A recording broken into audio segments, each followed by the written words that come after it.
জামাত ইসলামের আমির ডক্টর শফিকুর রহমান, ইসলামী আন্দোলন বাংলাদেশের আমির পীর সাহেব চরমনাই, মুফতি সৈয়দ মোহাম্মদ রেজাউল করিম, বাংলাদেশ খেলাফত মজলিসের আমির মৌলানা মামুনুল হক, খেলাফত মজলিসের আমির অধ্যক্ষ মৌলানা আব্দুল বাসিত আজাদ, বাংলাদেশ নিজামে ইসলামী পার্টির আমির অধ্যক্ষ মৌলানা সরওয়ার কামাল আজিজি, বাংলাদেশ খেলাফত আন্দোলনের আমির মৌলানা হাবিবুল্লাহ মিয়াজি এবং জাতীয় গণতান্ত্রিক পার্টির সভানেত্রী ব্যারিস্টার তাসমিয়া প্রধান এবং বাংলাদেশ ডেভেলপমেন্ট পার্টির সভাপতি অ্যাডভোকেট আনারুল হক চান, এই 8 জনের স্বাক্ষরিত যে স্মারকলিপিটা আমরা প্রধান উপদেষ্টার কাছে পেশ করছি, সেটাই আপনাদের অবগতির জন্য আমি পেশ করছি।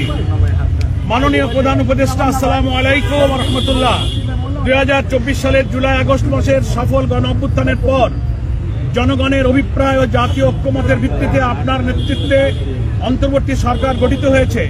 অন্তর্বর্তী সরকার দায়িত্ব গ্রহণের পর রাষ্ট্রের প্রয়োজনকে সামনে রেখে জনগণের প্রত্যাশা পূরণের লক্ষ্যে গণহত্যার বিচার, রাষ্ট্র সংস্কার ও স্বৈরাচার ফিরে আসার সকল পথ রুদ্ধ করার প্রত্যয় নিয়ে কাজ শুরু করেন।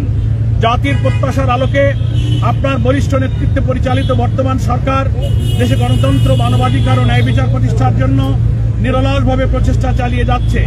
এই লক্ষ্যে গঠিত হয় বিভিন্ন সংস্কার কমিশন। কমিশনগুলোর সুপারিশের ভিত্তিতে জাতীয় ঐক্যমত্য কমিশন 166টি প্রস্তাবের ভিত্তিতে রাজনৈতিক দলসমূহের সাথে আলোচনায় মিলিত হন। দীর্ঘ আলোচনার পর 84টি প্রস্তাব সিদ্ধান্ত আকারে গৃহীত হয়। অনেকগুলো প্রস্তাবের সাথে কতিপয় রাজনৈতিক দল ভিন্ন মত পোষণ করায় সেগুলোর ব্যাপারে গুরুত্বপূর্ণ সিদ্ধান্ত গ্রহণ করা সম্ভব হয়নি। আপনার নেতৃত্বে গঠিত ঐক্যমত্য কমিশন দীর্ঘ প্রচেষ্টার পর প্রায় 31টি রাজনৈতিক দলের সহযোগিতায় জুলাই ঘোষণাপত্র জাতির সামনে পেশ করেছে। জুলাই জাতীয় সনদে 2-1টি দল বাদে রাজনৈতিক দলসমূহ স্বাক্ষর করেছে। জুলাই জাতীয় সনদ বাস্তবায়নের পন্থা সম্পর্কে সরকার ও রাজনৈতিক দলসমূহের পক্ষ থেকে বিশেষজ্ঞদের কাছ থেকে আইনি মতামত গ্রহণ করা হয়েছে। অবিলম্বে জুলাই সনদ বাস্তবায়ন আদেশ জারি করা এবং জাতীয় নির্বাচনের পূর্বে গণভোটের তারিখ ঘোষণা করা প্রয়োজন। এই মর্মে ঐক্যমত্য কমিশনের পক্ষ থেকে সরকারের কাছে জুলাই সনদের সুপারিশ সমূহ পেশ করা হয়েছে। পেশকৃত জুলাই জাতীয় সনদ বাস্তবায়নের ইস্যুতে প্রধান রাজনৈতিক দলসমূহের মধ্যে ভিন্ন মত সৃষ্টি হয়েছে, যা নিরসনের দায়িত্ব কমিশনের পক্ষ থেকে সরকারের উপরই অর্পণ করা হয়েছে। সরকার অদ্যাবধি জুলাই সনদ বাস্তবায়ন ও গণভোট সম্পর্কে কোনো সিদ্ধান্ত ঘোষণা করেনি।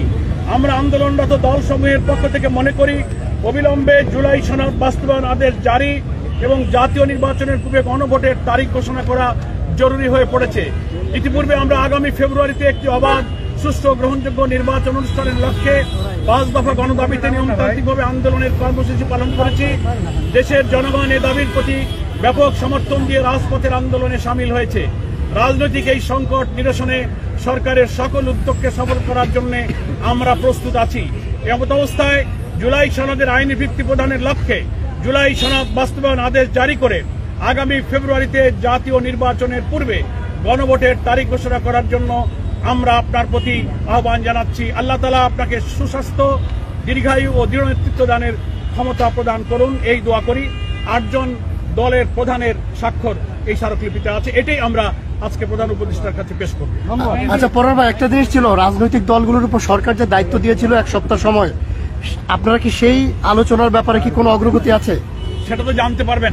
উভয় পক্ষের রেসপন্স আসলে, বসার পরিবেশ হলে আমরা তো প্রস্তুত আছি। এটা আমরা মিডিয়াতেও বলেছি। আমাদের দলের পক্ষ থেকে সরকারের আবেদনের আগে আমরাই আবেদন করেছি যে we are ready to talk, আমরা বসতে রাজি। বিএনপি সহ গুরুত্বপূর্ণ রাজনৈতিক দলের সাথে বসার প্রস্তাব আমরাই আগে দিয়েছি। ফলে আমরা ওয়েট করছি, আমরা রেসপন্স পেলে আমরা বসবো। আপনাকে মনে হয় সমাধান করতে পারবেন রাজনৈতিক দলগুলো? আমরা আশাবাদী। এবং জাতীয় নির্বাচনের আগে এই গণভোট আপনারা আগে থেকে বলে এসেছিলেন যে গণভোটটা আগে করতে হবে, এবং এটি বড় সংকট তৈরি করবে কিনা, যেহেতু বলেছিলেন প্রধানমন্ত্রী বলেছিলেন নির্বাচন না হলে বড় সংকটের দিকে দেশ যেতে পারে। আপনি মনে করেন কিনা নির্বাচনের আগে এই পরিস্থিতিগুলো বড় সংকটের দিকে দেশকে নিয়ে যাবে? নির্বাচন সুষ্ঠু হওয়ার জন্যই গণভোট, গণভোট না হলেই বরং মূল জাতীয় নির্বাচন সংকটে পড়ে যাবে। ধন্যবাদ। আসেন আমাদের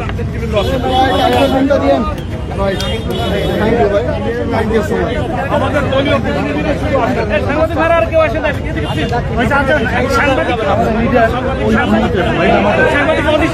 আমাদের দুইজনের অনুমতি নেওয়া আছে, আমাদের দুইজনের অনুমতি নেওয়া আছে ভাই। না না না, কেউ না, কেউ না, কেউ না।